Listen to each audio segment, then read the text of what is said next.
السلام عليكم ورحمة الله وبركاته، يا رب تكونوا بخير دايما وفي أحسن حال. النهاردة هنكمل شرح التوزيع الموسيقي لأغنية نسم علينا الهوى، وشرحنا في الحلقة اللي فاتت إزاي عملنا الميلودي العزف بتاع الأغنية، واتكلمنا عن الكوردات والبيز جيتار، وقلنا هنشرح بقية البروجيكت في الحلقة اللي جاية، فهنستكمل مع بعض بقية البروجيكت.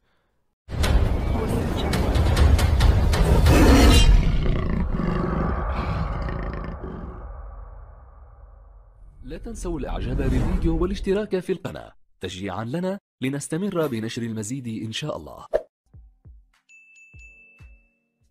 وقفنا عند الباد الخلفيات الموسيقية وعملناها.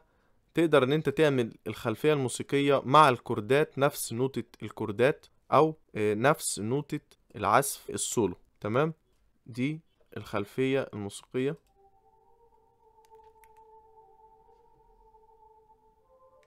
طبعا بتبقى واطية وخفيفة كده وباينة في الخلفية، محسوسة بس مش ملموسة عشان ما تأثرش معانا في الصوت. معانا الخلفية هنا من السايترس، موجودة في الفروتي لوبس وفيها آلات كتيرة جدا. الصوت اللي معانا ده بنفتح من هنا القايمة كده وبندخل على الباد. أنا مختار ديت اللي هو الصوت ده.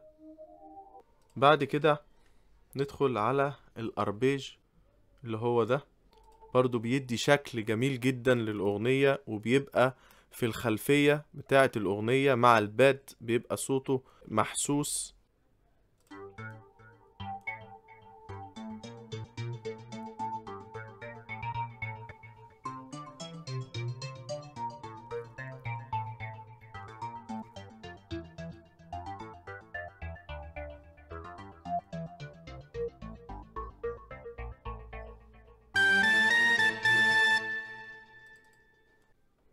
ده الأربيج برضو من نفس الآلة السايترس، آلة جميلة جدا جدا بصراحة.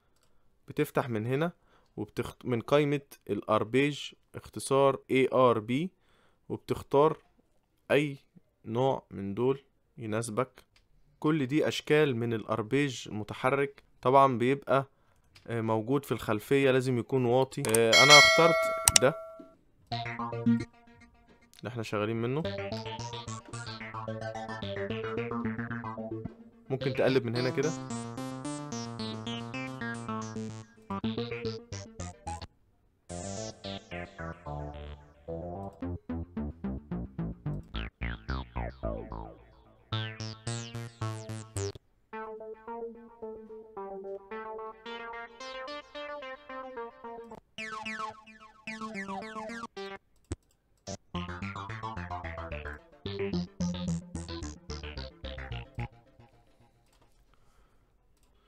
بعد كده الإيقاع أو الريتم.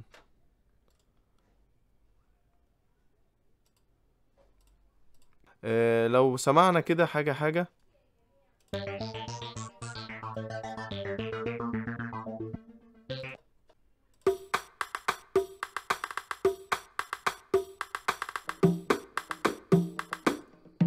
دي دفوف.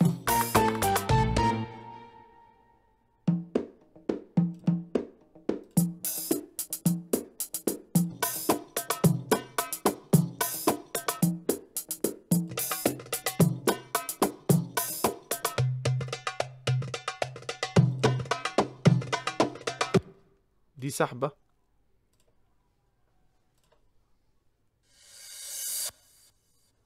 اللي تحتيها دي طاسة.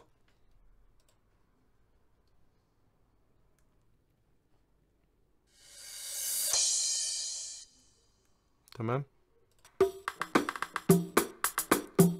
طبعا بترص الرصة دي حسب ذوقك. بالنسبة انك انت عامل توزيع معين لأغنية معينة، حسب رتم الأغنية بيكون ماشي ازاي.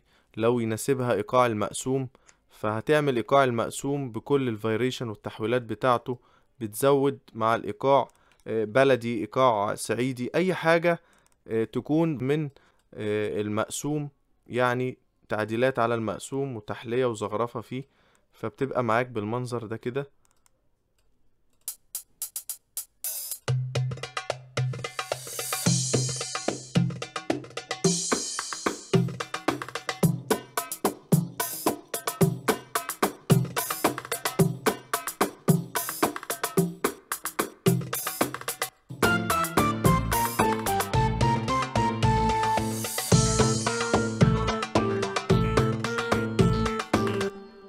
انتظرونا ان شاء الله في شرح جديد، ويا ريت اللي مشتركش في القناة يشترك ويفعل الجرس علشان يوصلك اشعار بكل فيديو جديد انا بنزله. والسلام عليكم ورحمة الله وبركاته.